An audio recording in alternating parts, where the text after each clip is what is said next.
Hello, welcome to Carolina Classrooms. I'm Angel Malone. Our lives have changed dramatically over the past few months as we deal with the effects of the COVID-19 virus.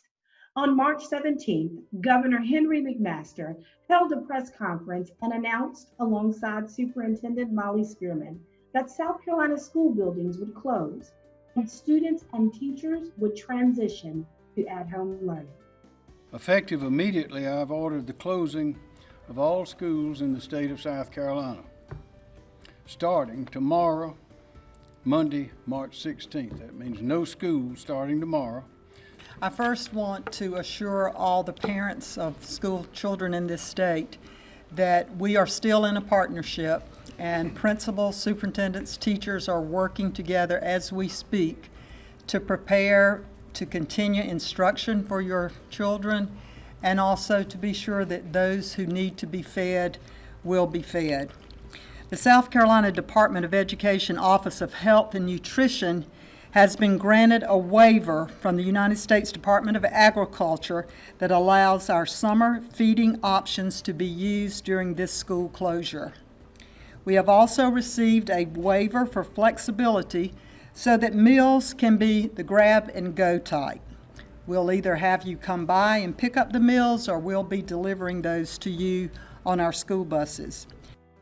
The night that Governor McMaster announced that schools were closing, I think it was March 15th, and it was a Sunday night. I could not sleep that night. I tossed and I turned because I was worried about students, I was worried about teachers, and just everything that was going to happen with education in our state. So I texted our superintendent, Molly Spearman, and I said, hey, with everything happening, is it anything that I can do to help with this transition? I just want to help out teachers, and I know that all my events have been canceled. So I had the opportunity to go to the State Department and work with the Division of College and Career Readiness, vetting resources, remote learning resources for teachers. So right now we have resources available for kindergarten through 12th grade teachers in every subject area. And we've also created a portal which has lessons for students, parents, and teachers. And I was happy to be able to help vet those resources to make sure it's something that students and parents and everybody will be able to use to help with this digital transition. I also had the opportunity to work in the Office of Health and Nutrition Services with helping approve some of the food sites for students across the state. And that was an amazing opportunity, because one thing that I was worried about more than anything, teaching in a Title I school my entire career, is that I know that there are students around our state, they go to school to eat. And just to help make sure that kids throughout our state were able to continue having meals, that just warmed my heart. And I was just happy that I was able to contribute my services in that arena. On April 22nd, during another briefing, the governor and Superintendent Spearman declared that the schools would remain closed for the remainder of the 2019-2020 academic year. The decision we have made after much consultation with a comprehensive group of people, including parents and teachers, administrators, health experts, and otherwise, we will have decided not to reopen the schools for the rest of the school year. So the schools will remain closed for the rest of the school year. Our buildings will not open for the rest of the year, but instruction will continue to go on. So as the governor said, we've got to keep our partnership between teachers and families going really well. And thank you so much, parents, for supporting us through this. We have served over 5 million meals as of today. Not only have they been prepared, but they have been delivered. So a special thank you to our cafeteria workers, bus drivers, and all those others, sometimes teachers, principals, riding the bus to help deliver those meals. We want that to continue, and it will, with all the good work that we have going on in our school buildings. Classes moved online and teachers met with students virtually, coming up with creative ways to keep their kids engaged.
With their children now studying from home, parents and caregivers face new responsibilities. Hello, everyone. My name is Brianna Wilson. I am the Early Learning and Literacy Coordinator at South Carolina ETV. And as of Monday, March 16th of this year, you can call me a school teacher, a school nurse, a principal, a bodyguard, a referee, and all of the above, because like so many Americans, I have been working from home. I'm actually on my couch right now, and my daughters, ages 5 and 3, have been learning from home instead of going to school and daycare. So it has been a challenge. We have turned boardrooms and offices into dens and kitchens and living rooms and bedrooms. Our kids are no longer in the classrooms with their teachers and friends, but we are their teachers and their friends. Recess is now in the house as all the playgrounds are closed. So it has been a very drastic change. We are still adjusting to our new normal here in my house. However, ETV does have a lot of resources that are there for parents and teachers and kids. And so I was extremely excited to be a part of the at-home learning initiative that took place. We did professional development almost every day. So we had guest presenters. We also presented so that the parents and teachers who needed PD could get those online. Also, personal PD. You didn't have to be a parent or teacher, but if you just wanted to learn about some resources that South Carolina has to offer, we had that option as well. With the at-home learning, we also changed our broadcast schedule for a few months, and we created curriculum and supplemental activities that went along with what we were airing. And we did that so that if your student finished their packet or finish their e-learning and you as a parent still had to work, they had something to do. They could turn the TV on and watch ETV and then complete the supplemental documents that went along with it. So I think that initiative went over well. It worked well in my house. And now we're still rocking and rolling with our new normal. Some things that I do to help us cope: we still get up at 6 or 6:30 a.m. Monday through Friday, and that is because I wanted to keep a sense of normalcy so that when we do return back to normal, it won't be a hard transition, but also to make sure that we are keeping on a schedule. Being on a schedule really, really helps our day go a lot smoother. I also have learned to separate myself from my laptop and from my work cell phone and from work and just enjoy the time with my family. We are in unprecedented times. It can be very scary and very uncertain. However, we are looking at the blessing in it, and we're spending more time together. We're having meals that are uninterrupted by technology and television, and we're just talking to each other because we pretty much spend our days in separate rooms working. Now, when my oldest daughter does have Zoom sessions, we do sit together so that I can help her because she's 5. So she meets with her dance team via Zoom. She's met with teachers via Zoom. She's met with her Girl Scout troop via Zoom. So that has been sort of a challenge because sometimes our meetings take place at the same time. So we're still working through that. However, we want to keep it as normal as possible. Another tip that I have for parents: still get up in the morning and get dressed. So get the kids up normal time, make a breakfast like you normally would, and still put on some clothes. So even though we're no longer in the boardroom or in our offices with our colleagues, it is helpful if we get up and we dress to impress, because as you probably know, when you look good, you do your best work. So we don't want you underworking while you're home, nor do we want to be overworking. We want to create that balance. And the last tip I have for parents is to maintain your office space. So basically, if you have a home office, then that's great. You can just use that office space and work in there. I don't have an office in my home. I do have a desk and chair in my bedroom, so I use that as office space, and sometimes I come out to the living room. Otherwise, I don't take my laptop everywhere. I have some places that are off limits, so when I'm in my children's room, I don't take my laptop. That is my time dedicated to my kids. When we're in the kitchen together, I don't have my laptop. That's time dedicated to my kids. Therefore, I'm not constantly working and constantly dragging a laptop. And my children understand the boundaries. So they know that if I'm in my room at my desk, that I am working. They know that if I'm in the living room on the laptop, I am working and I'm not available at that moment. So those are just a few tips that I have. I really hope that everyone is remaining safe. We will get through this together because we are South Carolina strong. Keep doing what you're doing. You are doing the best that you can in these unprecedented times. And again, we will get through this together, and make sure that you do find the blessing in your new normal. Thank you. Not all students participated in the at-home learning process. Superintendent Spearman and other district officials worked hard to ensure that everyone could be reached. We do have a few children who are struggling, some families that we've not been able to work with, so through this method, I'd like to ask you to please reach out to us for whatever reason. If it's that you're ill or you don't understand the work, please contact your school and your teachers so that we can work together to make sure that all students are moving forward. Our buildings will not open for the rest of the year, but instruction will continue to go on. So as the governor said, we've got to keep our partnership between teachers and families going really well. And thank you so much, parents, for supporting us through this. When I had my roundtables I had elementary roundtable, middle school roundtable, and high school counselor roundtables.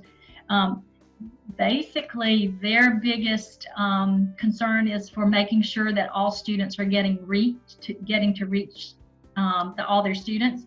Mm-hmm. They are most concerned about students who they have not been able to engage with, and they're trying to track and reach out and find different ways to, find all the students that are out there. That's one of the biggest things that I have heard concerns about from a counselor standpoint. And they're actually utilizing, home visits, some social workers that go out, or again, DSS may be involved in helping with certain cases that are ongoing. Otasha, have you seen any major concerns with that? Yeah, that became apparent pretty early on, that we, have a small population, a small number of students that we're just not able to get a response from. And that's after trying various means of contact. The other thing that this has taught us is parents need to update their contact information. because now that we're making these massive number of phone calls and sending all these emails, the number of kickbacks and, no longer in service numbers becomes extremely apparent during this period of time. But our non-responsive students have been of high concern, and our support services teams in Richland too, that's comprised of our school counselors, our school social workers, psychologists, and school nurses, are together working out individual plans for students and how they reach those non-responsive students, so we can really bring that number down. The reasons have been varied. It's not always something nefarious. I've heard things as far as, my mom is not working now. I was able to get more hours at work. I'm tired when I get home. I mean, it's just varied, reasons, or there's this sense of, we didn't think we were going to fail if we didn't, do the work. So the reasons have been extremely varied in terms of why they, are not necessarily motivated to respond or participate. And then in some cases it is connectivity. There's, in our rural areas, the broadband strength is just not there in some cases. So it has been interesting investigating why a student or a parent would not respond during this period of time when they know these efforts are going on. With many events canceled, high school seniors missed out on some milestone experiences, such as proms and in-person graduation ceremonies, but students did not get discouraged. Hi, my name is Jada Allred, and I am a current senior at River Bluff High School. During the pandemic, I decided to write an open letter to the class of 2020, so that's what I'm going to be reading for you first. Seniors, if you're anything like me, your head has been spinning with all kinds of emotion these past couple of weeks. As I write this, I'm trying to stay as positive as I can during this time, but I'm not going to lie. It's been hard. The COVID-19 pandemic has brought our year to a sudden halt, a halt with no end in sight. Specific events we've been anticipating since the beginning of our high school career now being canceled or postponed. The media is constantly showing growth in numbers of those who are sick and in deaths. Institutions are closing their doors for the rest of the spring semester, and stories of total lockdown in the United States and across the world have affected us more than we wanted it to. These are, to say the very least, uncertain times. This was supposed to be your year. This was the year that your entire education has been leading up to. Nonetheless, it was taken away from you because of this worldwide virus. Our senior year now looks different than it did before, and it's time that we embrace it rather than scoff at it. If there is one thing we have learned up to this point, it's how to resolve and embrace new situations. I don't want to remember the end of my senior year as 3 long months in lockdown at my own home, and neither do you. So look to the little things, the smaller things. Take advantage of whatever opportunities are presented to you during this time, and don't hesitate to go and make your own memories. I encourage you to all use this quarantine time as an opportunity to do things you've been putting off because you needed to be in 1,000 different places at once, physically and mentally. This might be trying something new, like starting a website, exercising, not at a gym of course, cooking, writing a script, organizing photographs, cleaning your closet, and practicing a new language, or even reaching out to family members, calling a friend you haven't talked to in forever, or anything else you've just been putting off. If there's ever been a group of people who can adapt to any circumstance, it's this group of seniors. Our impact will be felt for a long time. I really believe in this class. Never before have I seen such a large, diverse group of people who care so deeply about each other. Though the world around us may slow down, we will never be fully stopped. Using our talent, character, and faith, we can break through any obstacle placed in our way. Unlike canceled events and closed businesses, our ability and desire to create memories to last a lifetime will not be impaired by this pandemic. I guess what I'm trying to say is this: it will all be okay. We will one day be able to look back on being the Coronavirus Class of 2020. With that being said, don't let these circumstances dictate your memory of this time. Remember that you have friends, families, and teachers to lean on. We are all in this together. Sending my love and prayers to you all. XOXO, Just Jada. Congratulations, seniors. You've made it through high school and you're ready to take the next step to college or the workforce. Some things have changed because of recent public health concerns. If you are planning to apply for college admissions or financial aid, it is important to reach out to the schools in which you're interested in to find out what are the deadlines and requirements. For Benedict College, we were pleased to make some modifications to our admissions process in order to assist everyone who's experiencing any mishaps or any delays with COVID-19. So what we've done is we've relaxed our SAT and ACT requirements. We heard from students that they weren't happy with prior scores or had not even taken the test. So we did relax those requirements. We are doing everything virtually now. For our South Carolina students, they can order their transcripts through parchment.com, and they can also apply online at www.benedict.edu and click on admissions and apply. And we are processing all of our students virtually and sending them all of their information by email. There are no changes to the financial aid policies right now. The federal government a few years ago began doing the FAFSA all online, and this year Benedict College will just follow suit with that. All of our documents related to the financial aid process will be emailed to students after they've been accepted and issued a student ID and their appropriate log-on information from our admissions team. Students will be communicated through those channels. And the most important thing, though, is for students to provide any documentation of any situation that may have changed from the time that they completed their initial FAFSA up until now. We do understand that several disruptions have occurred with unemployment rates. And so that information can be taken into consideration. So it's going to be a very simple and straightforward process. If they experience a disruption in their financial situation, all they will need to do is provide documentation to the financial aid office. I know it's very difficult for some students and parents to communicate different situations when challenges and problems happen, but it's so important to communicate as early as possible with their financial aid administrator, and they'll receive that information on exactly who they should talk to. Again, that information will be emailed directly to them, and they just need to respond right away.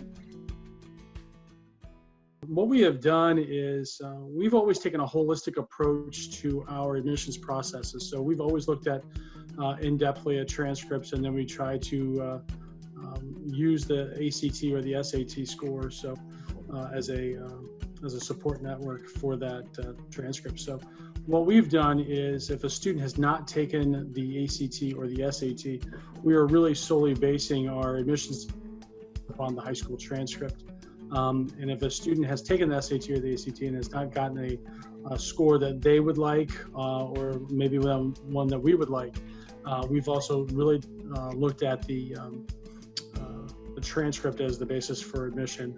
If there's a question, we will ask the student to provide us with a personal statement. We have them write a small essay telling us a little bit about themselves and what their goals are in life, and we call them on the phone and have a conversation as well. So it's always been a holistic approach at Newberry.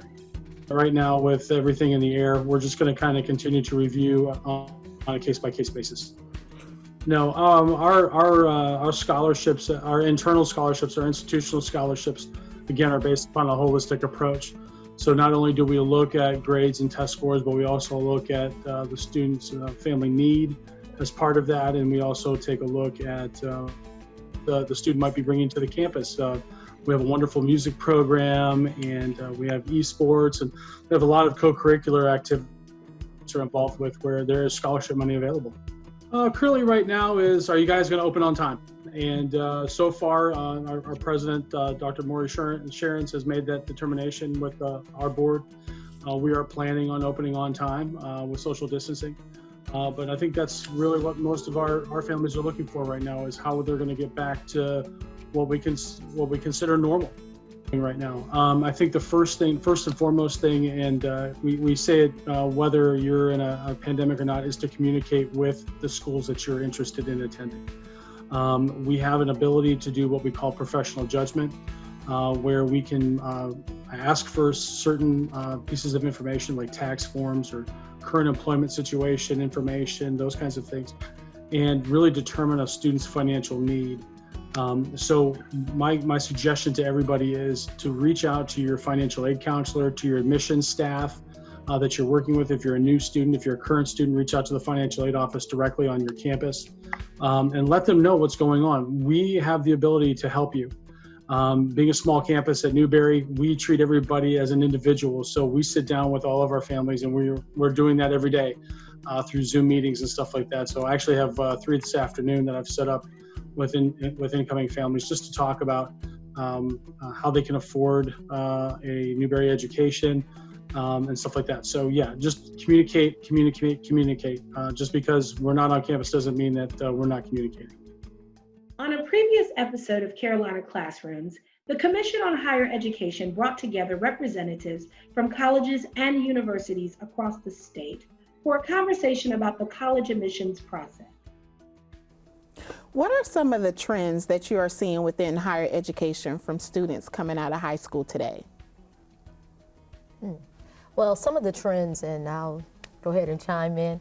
Some of the trends that we're seeing today are really the options that students have today in higher education, particularly in the state of South Carolina. There is something for every student in the state of South Carolina. So we're seeing students take more advantage of all the different sectors within higher education in the state of South Carolina, as well as the different mechanisms of delivery of higher education in the state. So I think, and my colleagues can kind of chime in as to what they see as well. But I think we're starting to see that trend with more of our students are attending institutions of higher education because of the different delivery and the types of programs that we're starting to offer. And I think that those students coming in also have more career readiness as well as financial savviness in that they're doing a lot now in high school to help gear them up for their program of study. Once they get to college, they're more aware of the careers that are out there. We at least see a lot less undecided students coming in because they've had more options in high school to explore those career options. And they're also focusing a lot more these days on, not just affordability of college, but what's the value that's being given and provided here. So not is this college just affordable, but is it going to be worth what I'm paying for it? Which, from my generation going through college, it was you're going to take out what you want to take out to go to whatever college you want to go to it, and they're much more financially savvy about that these days. Oh, definitely, and I have to say that the course offerings that we are able to offer nowadays really help students get that early introductory coursework in their junior and senior level of high school, and then once they transition to college, they're going to have some of those introductory courses that are already knocked out, and they're going to be able to focus even more intently on those higher level courses. I think one of the main questions that I get now when I'm on the road traveling is basically, what can you do for me? So why would I want to come to your school? Like, what can your school offer me? And I remember when a student first asked me, I was like, that's a great question. So I think a lot of students come in with that mentality. They know they're great students. They know they would be great assets to the school. So why should I choose your institution over other institutions? How effective do you think our institutions are in preparing students for college? With like the pre-program, pre-college program. I know you touched on that when you talked about the junior and the senior year, getting those early classes out. Definitely. Well, there's 2 different areas that I mainly focus on when it's discussing college preparedness for students. First off, you have to look at their academic rigor of their courses and the skills that they're learning in the classroom that translate directly to succeeding in the classroom in whatever courses they're looking to do in college. That's what school has been really good at preparing students for years and years and years, and it's only getting better. The other area that I see students getting a lot of extra help nowadays that I wish was more available when I was going through high school is the life skills that students are able to learn while they're in high school. Whether it's understanding that you need to be independent and completely self-reliant on your work, self-motivated, those are skills that are incredibly necessary to succeed in college and go forth after your graduate work and be successful. Early awareness is really important, and I think a lot of our institutions, particularly in the state of South Carolina, we're exercising, early awareness as early as elementary school. We're starting to do more appearances in elementary schools now, doing college fairs, even on that level. So bringing the early awareness piece into our elementary levels, middle school levels is very important. When we get to the high school level, a lot of us have different programs, particularly at the College of Charleston.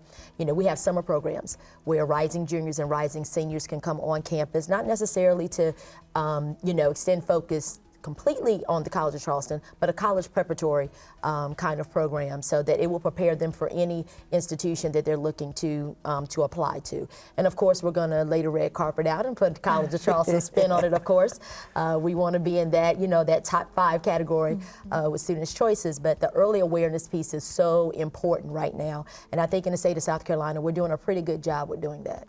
Yeah, and I think as higher education representatives, we're very limited in assisting students reach the necessary academic levels. We can't really lend our help there so much outside of dual enrollment, course offerings, things of that nature.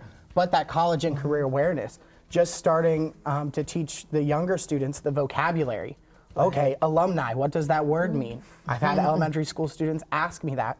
So helping build that higher education vocabulary so that when they reach that senior year of high school, it's not all new, fresh information to them, and they can process it much easier as they move along. I would just add, and I would echo my colleagues, I think across the board as a whole, our institutions have done a really good job becoming a bigger presence in our high schools. There was a time way back when, and I won't date myself, when I was coming up, you may see 1 or 2 colleges, a month at my high school, which was a pretty good high school. And now we have colleges participating very heavily in College Application Month, College Decision Day. They just make regular visits to the schools just because they do a really good job keeping tabs on students. Now, the one thing I would probably add is that there are some areas in the state that I think need a little more attention, and I think that's fair to say. Right. But I do think as a whole we are doing a really good job reaching the students, getting them a little more prepared. I would ask Nick, not to put you on the spot, I would ask you to talk a little bit about the remediation piece or developmental courses, or when students are coming out, what kind of things are we seeing with that? Yeah, I mean, we're always going to have students who are graduating high school. Maybe they're not on the same level as their peers. They need a little extra work in order to get into those college level courses. So the technical college system is great in the state of South Carolina in that students don't necessarily have to place into college level in order to attend college. They can start at their local technical college, start taking developmental reading and math courses. We can build their skill levels up in order for them to then enter into a college program and move forward and complete a degree. So I definitely think there's plenty of options out there for students of, you can have the highest SAT or ACT scores and GPA or the lowest. There are going to be college options for you, or any type of higher education option, whether it's training.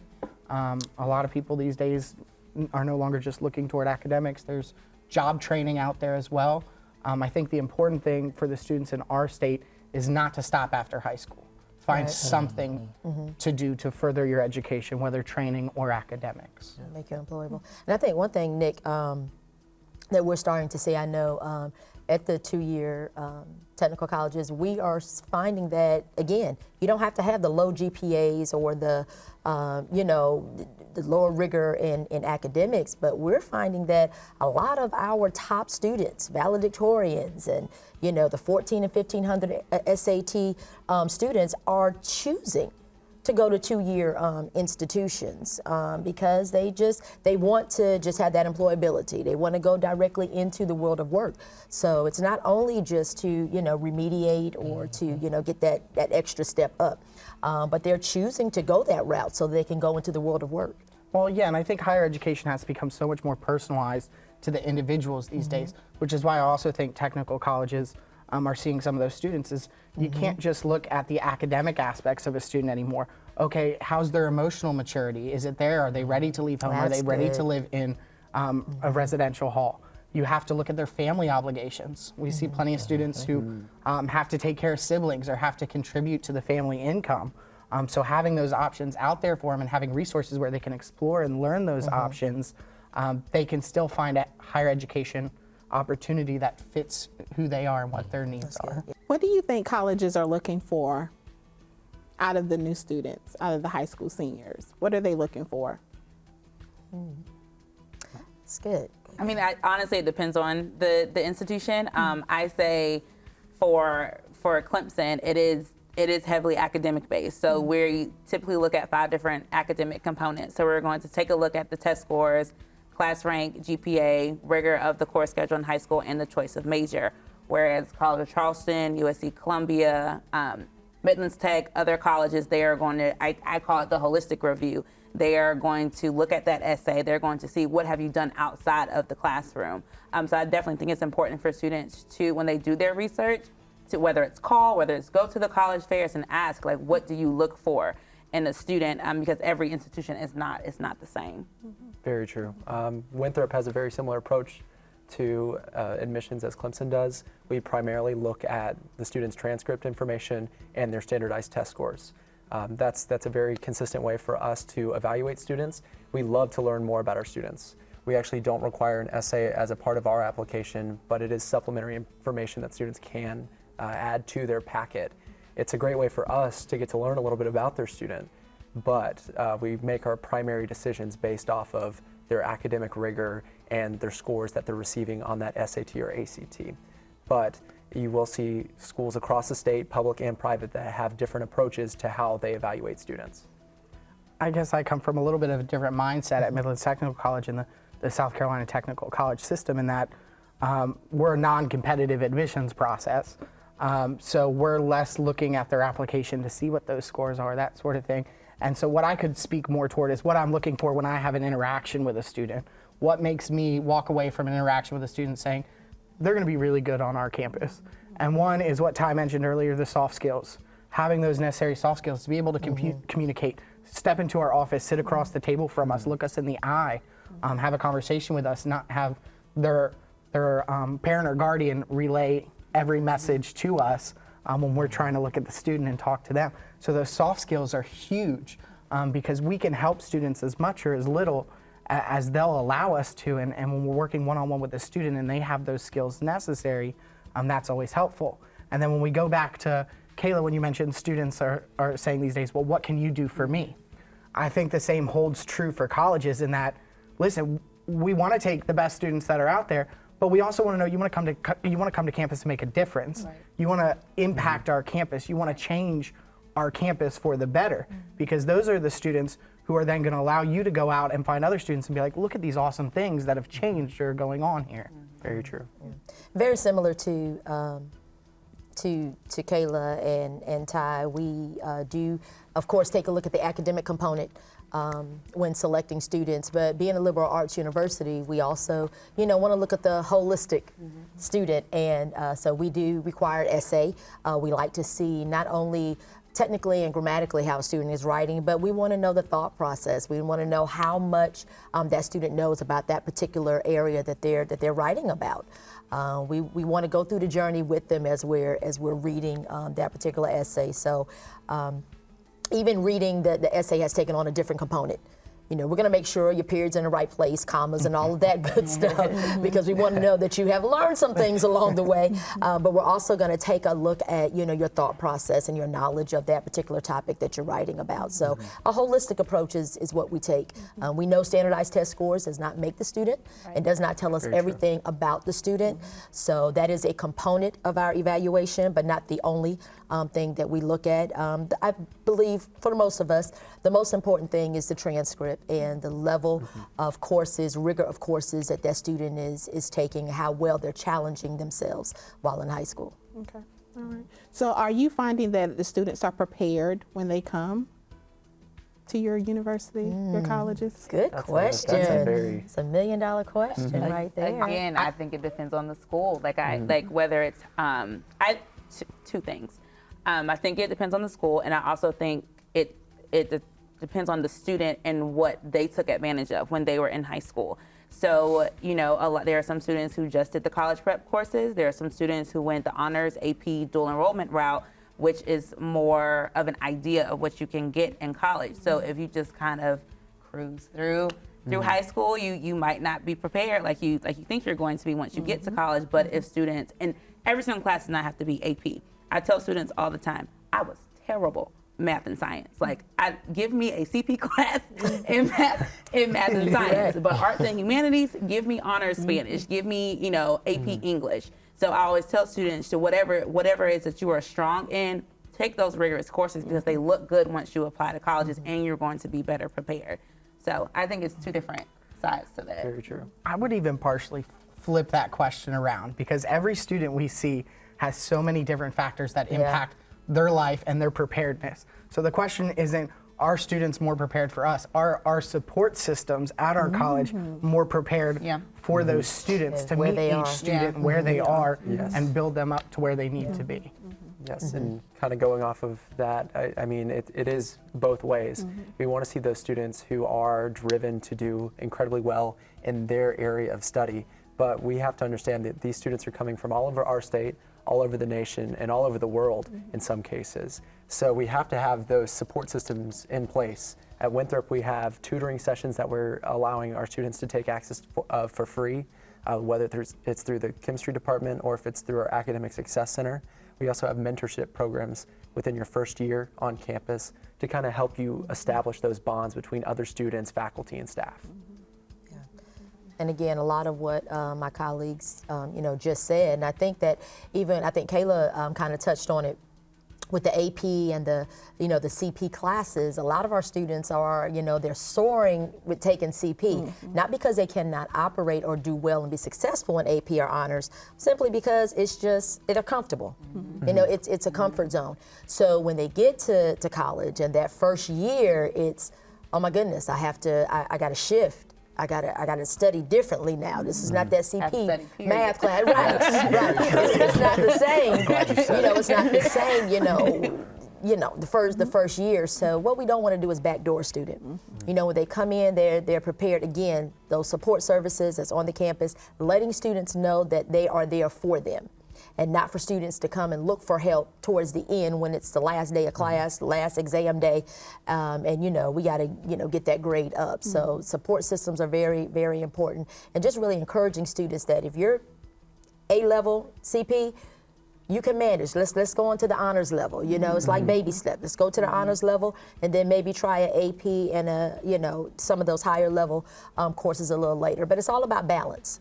It's all about balance, and I think the message that we have to send as colleges and universities is that of encouragement to do that. Be great where you are. If you're great in CP, be great there. Do that. It's not an automatic that you're not going to do well at a four-year institution. And when you're looking at the students now, it used to be, we have support systems in place for these students.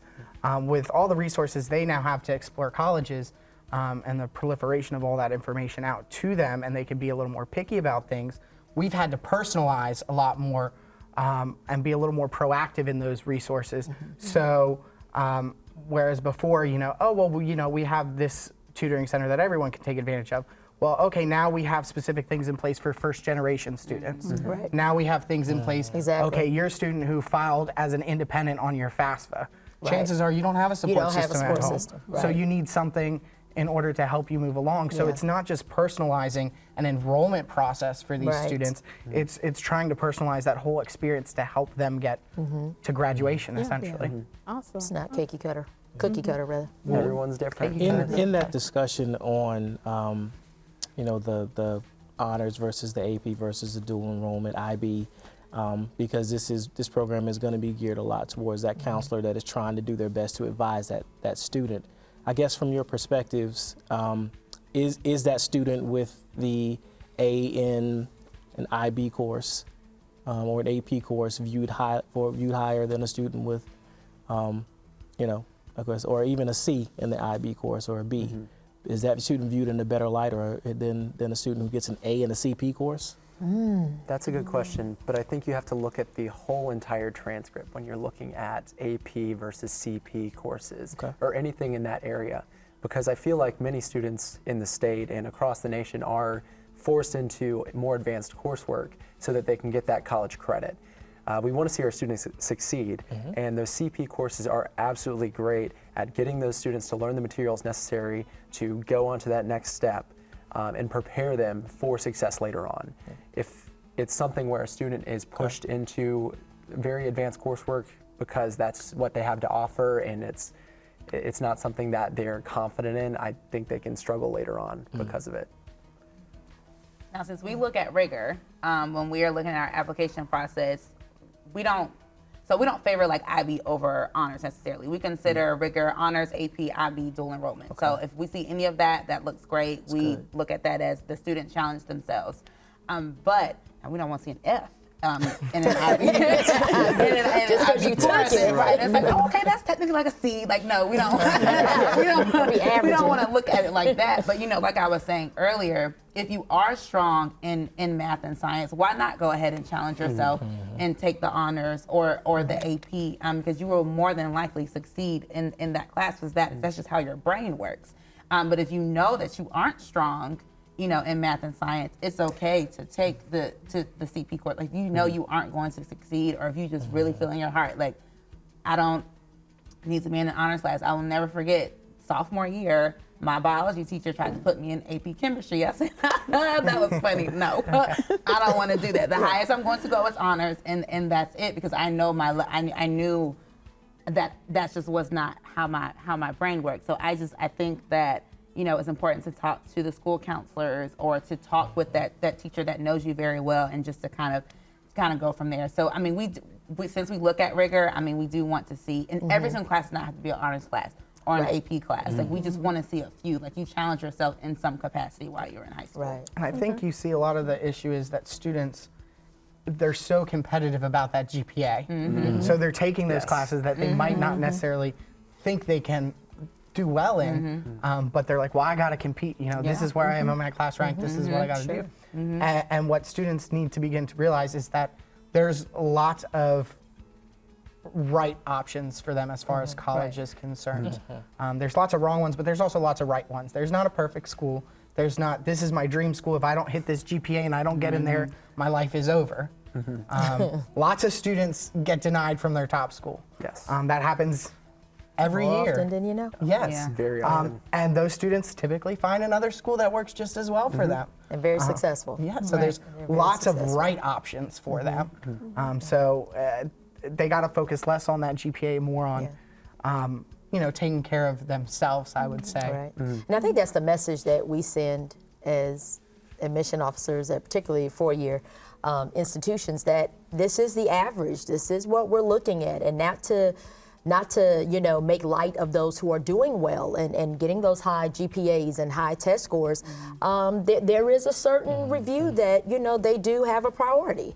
If you do well and if you make those grades, but the other key component in bringing into this is scholarships. Yeah. So, the higher, of course, that you are GPA and your SAT and ACT scores are, the stronger your profile is, the more chances you have at our institutional scholarships. So that plays a huge piece. It does. So, a straight CP or something like that may not get you that top level scholarship as opposed to, a decent grade point average would take an AP or honors curriculum. No, I can't speak to all colleges. I know Winthrop best. So with our institution, I know that we offer scholarships to students who have above a 3.5 weighted GPA, and then most of our academic institutional scholarships will vary based on ACT or SAT scores. Right. That's how it has been in past years, but it is something that getting a good GPA is attainable by taking CP courses.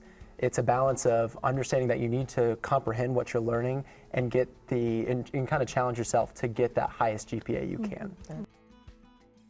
Again, it is important to contact individual institutions to find their application requirements and deadlines. Lisa Call of the Midlands Education and Business Alliance has some advice for those who are job hunting.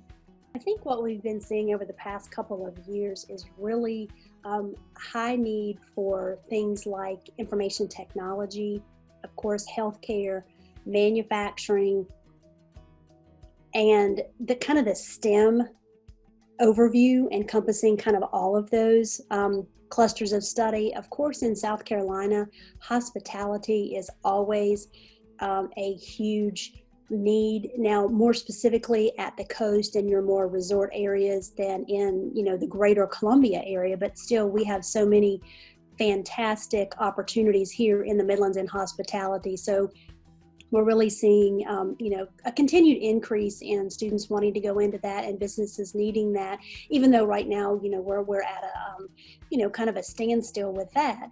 But also architecture and construction.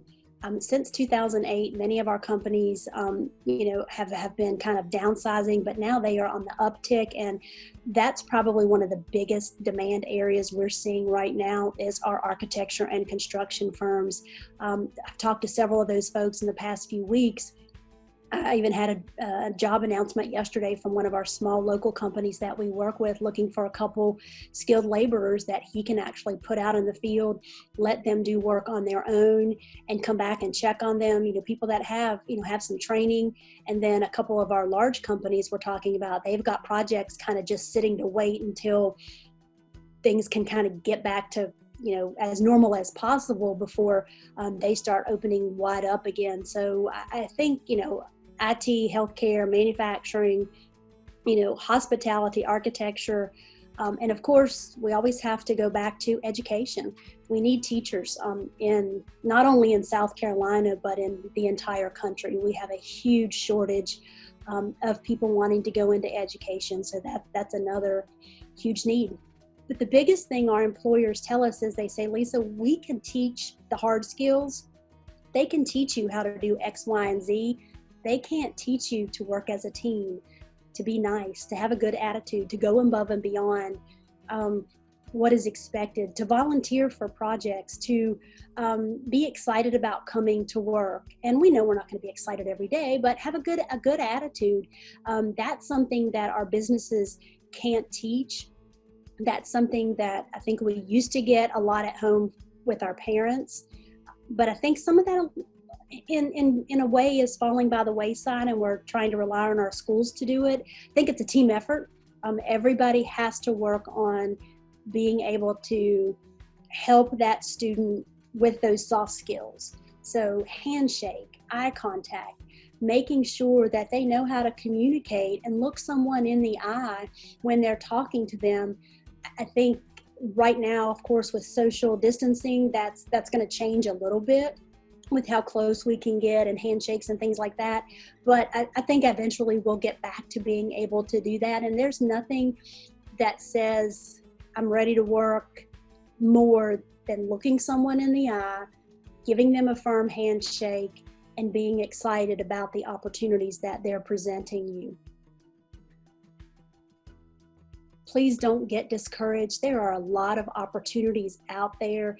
I was just on a phone call yesterday with several companies, manufacturers, and they're hiring. We've got Train that's hiring, Nephron Pharmaceuticals. So there are a lot of companies out there, organizations, large and small, that are hiring. I think sometimes we may pay a lot of attention to what negative is happening as opposed to maybe what positive is happening. And I do think there are plenty of opportunities out there. If you go to different company websites and or the South Carolina Department of Employment and Workforce, I know they send out weekly updates on companies that are hiring. And a couple weeks ago, we got a list of about 15 organizations in the state that were hiring. So what I encourage you to do is be vigilant, treat looking for a job like a job. You have to take responsibility for being active, engaged, and reaching out to companies, following up with companies, making sure that you're actively looking all avenues of opportunity that are out there. I think one of the things that this COVID-19 pandemic has made us all realize is that need for flexibility. We've had to kind of revamp at MEBA the way we offer some of our programs right now. We're trying to work with businesses to do virtual tours and virtual job shadowing and things like that for our students, parents, and teachers that are working from home to be able to still get some of those things that they need, but just kind of in a different way. So flexibility, I think, is super important to have. I'm so ready to get back to getting educators out into industry and students into industry, but I think that's going to take a little time. So again, we have to kind of change our mindset and being a little more flexible in how we look at things and how we deliver services. Thank you for joining us. We hope you have a safe and healthy summer. Connect with us on our Facebook page at SCETV Education and check out our website, carolinaclassrooms.org, for education stories from around the state.